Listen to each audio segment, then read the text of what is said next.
احمد ہے.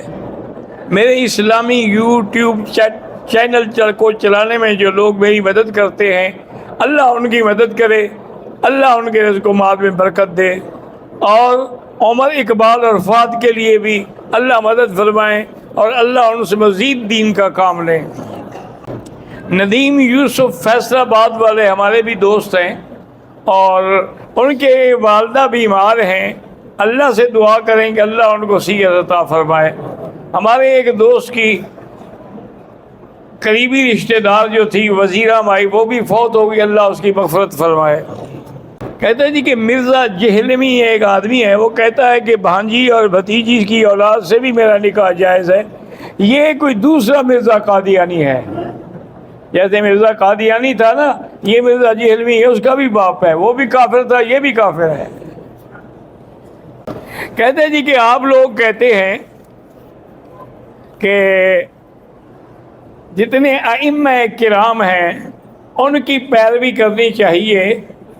میرا بھائی، ائمہ کرام کس کی پیروی کرتے ہیں پہلے یہ بتائیں. اگر وہ پیروی کرتے ہیں حضور پاک کی تو پھر ہم کیوں نہ کریں، اور اگر اللہ کے نبی کی مخالفت کرتے ہیں تو پھر ہماری پیروی جائز ہی نہیں ہے. اور دوسری بات یہ ہے کہ صحابہ کی تو کتابیں ہمارے پاس نہیں ہیں.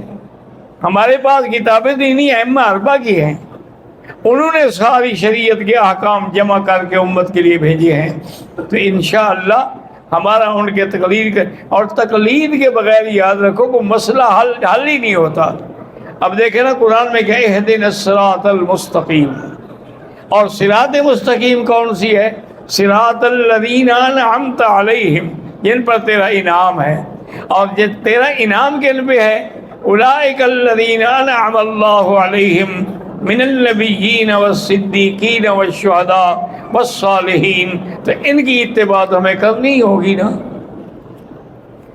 کہتے ہیں جی ایک لڑکی کہ میں شادی کرنا چاہتی ہوں، لڑکے کے گھر والے بھی راضی ہیں لیکن میرے والدین راضی نہیں. آپ کے والدین راضی نہیں ہیں تو آپ شادی نہیں کر سکتی. لا نکاح الا بولی، نکاح ہو ہی نہیں سکتا جب تک آپ کے والدین راضی نہ ہوں. باقی ان کی رضامندی کے لیے آپ 2 رکعت نماز پڑھ کے اللہ سے دعا مانگا کریں. میں 7 سال سعودیہ میں کام کیا، آنا جانا ہوتا تھا. ابھی میرا ویزے میں رکاوٹ ہے، تو آپ روزانہ حسبنا اللہ و نعم الوکیل کی 5 تسبیح پڑھ کے دعا کیا کریں. میری بیٹی کا نام تنویر ہے، اس کے لیے اچھے اچھے رشتے آتے ہیں مگر وہ مان نہیں رہی. اللہ اس کے حال پہ رحم کرے. آپ والدین ہیں، پیار سے محبت سے اس کو سمجھائیں. کہتے ہیں جی کہ میرا تعلق پاکستان کے شہر شجاع آباد سے ہے، اور میرے کزن انیس الرحمان کراچی جناح ہسپتال میں وینٹیلیٹر پر ہیں، اللہ شفا عطا فرمائے، وینٹیلیٹر پہ ہیں. میرا نام ملیحہ ملک ہے، میں بلوچستان سے ہوں. میرے لیے دعا کریں، میرا رشتہ پکا ہوگا. اللہ کرے آپ دونوں کا رشتہ باعث خیر ہو، باعث رحمت ہو. جیرانہ سے جو ہم عمرہ کرتے ہیں، حضور صلی اللہ علیہ وسلم نے جیرانہ سے خود عمرہ کیا ہے، تو اس لیے پوچھنے کی بات ہی نہیں ہے جب اللہ کے نبی نے خود عمرہ کیا ہو. لیکن ایک بات یاد رکھیں، اب یہ باتیں امام سمجھتے ہیں، آپ یہ ہم تو نہیں. امام ابو حنیفہ فرماتے ہیں کہ مسجد عائشہ سے عمرہ افضل ہے. امام شافعی فرماتے ہیں کہ جیرانہ سے افضل ہے. وہ کیوں جیرانہ سے افضل؟ کہتے ہیں بھی حضور پاک نے جیرانہ سے کیا ہے. امام صاحب نے فرمایا حضرت وہ فعلی حدیث ہے، اور یہ بی بی عائشہ کی مسجد سے قولی حدیث ہے. قولی حدیث کو ہمیشہ فعلی حدیث پہ ترجیح ہوتی ہے، تو لہذا بی بی عائشہ کی مسجد سے زیادہ ثواب ہے. میں نے نیت کی تھی کہ اللہ تعالیٰ مجھے عمرے پہ بلائیں تو میں وہاں جا کے رفع یدین کروں گا. تو کرتے رہیں، کسی کو کیا فرق پڑتا ہے ایک آدمی کے رفع یدین کرنے سے؟ تم کو تو رفع یدین کا معنی بھی نہیں آتا ہوگا کہ پوری نماز میں کتنے مقام پہ رفع یدین ہے. اور اگر حدیث پہ عمل کرتے ہو، حدیث میں تو بین السجدتین بھی رفع یدین ہے، وہ کیوں نہیں کرتے ہو؟ عمرے کی نیت ہو اور وضو کے دوران کپڑا سر پہ آ جائے، کوئی دم نہیں. احرام کے بغیر جو ہے یہاں طواف کے لیے نہیں چھوڑتے، تو ہم احرام ویسے باندھ لیتے ہیں، یعنی عمرہ نہیں ہوتا، نیت بھی نہیں ہوتی۔ بہرحال یہ تمہارا معاملہ ہے اور اللہ کا معاملہ ہے، میرے نزدیک تو جائز نہیں ہے، کہ جھوٹ ہی ہے نا۔ خانہ کعبہ پر اور حجر اسود پر اور مقام ابراہیم پہ، رکن یمانی پہ خوشبو لگاتے رہتے ہیں عرب لوگ، تو اگر خوشبو لگی اور آپ نے احرام میں ہاتھ لگایا دم پڑ جائے گی۔ میرا نام منان ہے، 26 سال سے اولاد نہیں ہوئی، اللہ آپ کو نیک اولاد نصیب کرے۔ سورۃ یوسف پڑھ کے دعا کیا کریں۔ میری شادی کو 14 سال ہو گئے ہیں، اولاد نہیں ہوئی، آپ بھی سورۃ یوسف پڑھ کے دعا کریں، اور دونوں میاں بیوی چیک اپ بھی کرائیں کہ آخر نقص کس میں ہے۔ میرے ماموں تقریباً 25 سال سے اپنی بہن سے ناراض ہیں، اللہ ان کو ہدایت دے۔ 3 دن سے زیادہ ناراض ہونا چاہیے، وہ تو اسلام کے بھی خلاف ہے، فوراً شروع کرنی چاہیے۔ ہر طواف کے بعد 2 رکعت پڑھنی ہے۔ طواف کا معنی ہوتا ہے 7 چکر پورے ہو گئے، اب 2 رکعت پڑھیں، اب پھر اور طواف شروع کریں۔ یہ معنی نہیں طواف کا کہ 1 چکر کا 1 طواف ہے۔ اگر بغیر داڑھی دینے والے شخص کا اذان دینا، اذان تو ہو جائے گی، لیکن کوشش یہ کریں کہ وہ لوگ اذان دیں، نمازیں پڑھائیں جن کی داڑھی ہو۔ 3 بندوں نے ایک بندے کو قربانی کے پیسے دیے تھے، جس بندے نے پیسے دیے تھے وہ قربانی سے پہلے فوت ہو گیا اور وہ قربانی نہ کر سکا۔ اس کا وارث قربانی کر سکتا ہے؟ ہاں کر سکتا ہے۔ میرا نام ندیم زبیری ہے، میرا بیٹا فوت ہو گیا، اللہ اس کے درجات بلند کرے اور آپ کو صبر جمیل عطا فرمائے۔ کہتے ہیں جی کہ ایک پیر عبد القادر جیلانی کا ایک دھوبی تھا، جب مر گیا قبر میں فرشتے آئے، سوال جواب، اس نے کہا بھی میں تو دھوبی ہوں حضرت پیر کا، وہ فرشتے بھی ڈر کے چلے گئے۔ پہلے یہ پتہ کرو کہ پیر صاحب کے پاس بھی آئے تھے کہ نہیں۔ کیسے کیسے گھڑ لیتے ہیں لوگ مسئلے۔ بھائی رفیق کے بیٹے کی بینائی کا مسئلہ، اللہ اس کو نور مکمل عطا فرمائے۔ طواف کے دوران میں اگر نماز کھڑی ہو جائے، اگر 4 چکر آپ پورے کر چکے ہیں تو پھر سلام پھیر کے وہیں سے شروع کریں، اگر 1 چکر یا 2 ہے تو پھر ابتدا سے دوبارہ کریں۔ حضور کی امت میں پتہ نہیں کیا، بہرحال آپ کی جو دعا ہے اللہ قبول فرمائے۔ مجھے تو نہ پڑھی جاتی ہے نہ سمجھی جاتی ہے کہ آپ نے کیا دعا مانگی ہے۔ ہمارے مسجد کا امام بریلوی ہے، میلاد وغیرہ بھی، کہ اس کے پیچھے نماز نہیں ہوتی۔ میں نے اپنے بیٹے کو قرآن یاد کرایا، وہ بھول گیا۔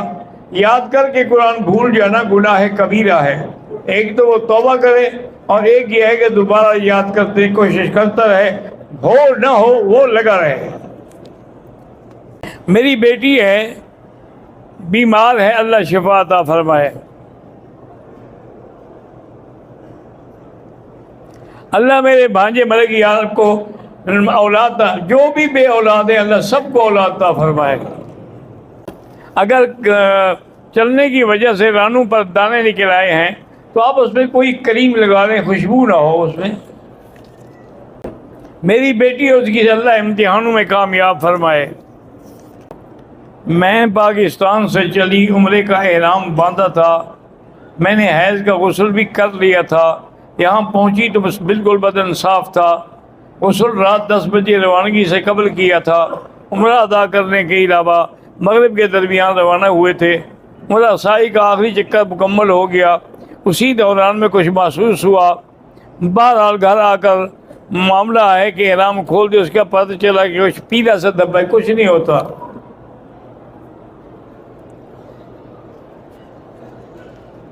میرا ایک بھائی ہے، اس کے بچے بھی نہیں ہیں، اللہ پاک اس کو اولاد بھی دے اور رزق بھی دے۔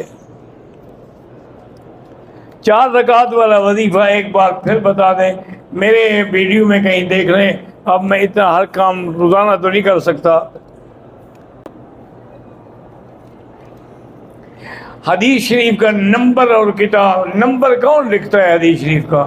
یہ نمبر بھی لوگوں نے لگائے ہیں، نہ حضور نے حکم دیا نہ صحابہ نے لگائے ہیں۔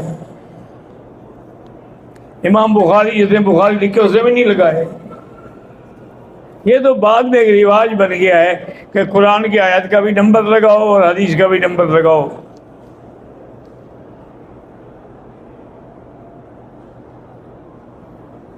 میں نے عمرہ کیا جیرانہ سے، طواف صفا کر لیا، پھر مجھے بخار ہو گیا، میں حلق نہیں کرا سکا۔ حلق بھی کرائیں، دم بھی ادا کریں۔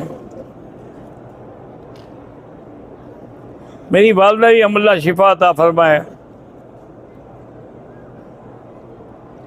اتحیات کے بجائے پہلی امتیں کیا پڑھتی تھی اللہ عالم، مجھے تو ملی نہیں پہلی امتیں، آپ کو ملیں تو پوچھ لیں۔ ایک آدمی ہوٹل سے احرام باندھ کے عمرہ کرے تو وہ عمرہ نہیں ہوتا۔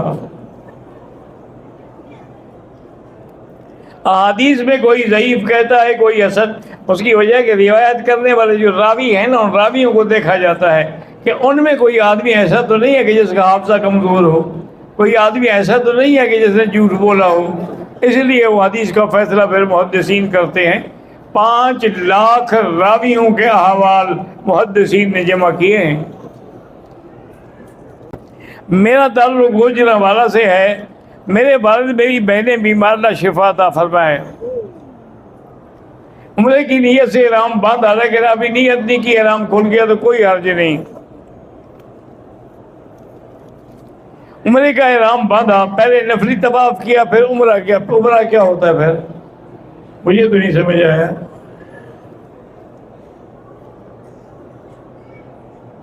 اگر 3-4 طواف اکٹھے کر سکتے ہیں، بعد میں سب کی 2 رکعت نفل جو واجب جو ہے وہ پڑھیں۔ اللہم صلی علی سیدنا محمد وعلی آل سیدنا محمد وبارک وسلم۔ حالت حیض میں عورت مسجد میں نہیں آ سکتی۔ اگر طواف کی نیت یا کوئی بھی ہو، مسجد میں داخل ہی نہیں ہو سکتی، وہ باہر ایسی جگہ سے بیٹھے جہاں سے کعبہ شریف کی زیارت ہو سکے۔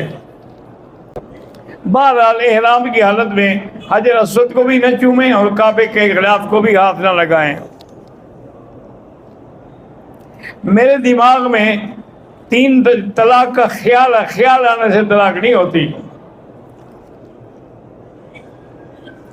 میں پاکستان سے ہوں، میری بیٹی کی شادی کے لیے 3 دفعہ سورۃ الرحمن پڑھ کے دعا کیا کریں، شادی ہو جائے گی۔ شوہر 20 سال سے خرچہ نہیں دے رہا، جب خرچہ ہی نہیں دے رہا تو بیوی کون سی ہے؟ جا کے خلو کا دعویٰ کرو اور نان نفقہ بھی طلب کرو۔ اللہم صلی علی سیدنا۔ آج دل سے آپ، جیسے کہ حضرت خلیل نے بھی کعبے میں دعا کی تھی، جب کعبہ بنایا تو کہا کہ ربنا تقبل منا انک انت السمیع العلیم۔ اور میرے آقا حضرت محمد مصطفیٰ نے حضرت عمر کے لیے بھی کعبے میں دعا کی تھی، تو آپ بھی کعبے میں آئے ہوئے ہیں، دعا کریں کہ اللہ سب کی حاضری منظور فرما، یا اللہ سب کا آنا منظور فرما، یا اللہ جب تک زندگی ہے محروم نہ فرما، یا اللہ طواف قبول فرما، صفا مروہ دوڑنا قبول فرما، مقام ابراہیم پہ 2 رکعت قبول فرما، یا اللہ حرمین الشریفین میں جو ہم قرآن پڑھتے ہیں، وظیفہ پڑھتے ہیں، نفل پڑھتے ہیں، سب قبول فرما، یا اللہ بیماروں کو شفا عطا فرما، بے حیاؤں کو حیا عطا فرما، بے دینوں کو دین عطا فرما، قرض داروں کے قرض عطا فرما، یا اللہ جن کے رزق تنگ ہیں ان کے رزق میں برکتیں عطا فرما، یا الہ العالمین، یا ارحم الراحمین، اسلام کو عزت اور غلبہ عطا فرما، یا اللہ کفار کو ذلت عطا فرما، یا اللہ اپنے دین کی نصرت فرما، اسلام کی نصرت فرما، یا اللہ مسلمانوں کی نصرت فرما، یا اللہ مسلم اقلیتیں جہاں بھی ہیں ان کی حفاظت فرما۔ ربنا تقبل منا انك انت السميع العليم وتب علينا انك انت التواب الرحيم۔ ربنا لا تؤاخذنا ان نسينا واخطانا، ربنا ولا تحمل علينا اصرا كما حملته على الذين من قبلنا، ربنا ولا تحملنا ما لا طاقة لنا به، واعف عنا واعف عنا واعف عنا واغفر لنا واغفر لنا واغفر لنا وارحمنا وارحمنا وارحمنا، انت مولانا انت مولانا انت مولانا فانصرنا على القوم الكافرين۔ اللهم ارزقنا حبك وحب حبيبك محمد۔ وحب صحابہ نبی کا واہل بیت نبی کا، یا اللہ الہی پھر تڑپنے پھڑکنے کی توفیق دے، عشق رسول اور سوز صدیق دے۔ صلی اللہ تعالی علی خیر خلقہ سیدنا محمد و آلہ و صحبہ